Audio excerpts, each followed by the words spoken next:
century.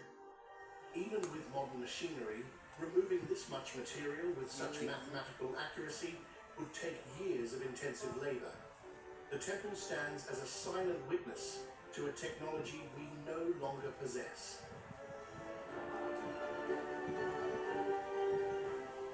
It feels less like a building and more like a celestial machine, dropped into the Indian landscape and chiseled into reality by a force that understood the rock better than we understand ourselves. Granite spires rise from a perpetual ocean of mist. The stone needles creates an optical illusion where the mountains seem to drift like icebergs in a white, shifting tide.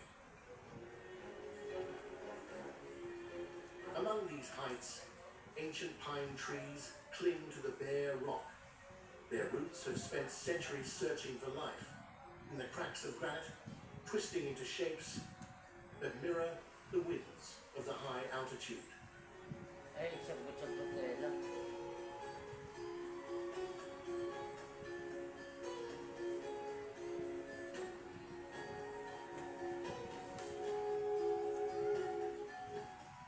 Legends whisper that these peaks were the laboratory for the gods, where the elixir of immortality was distilled from the morning dew and the mountain air.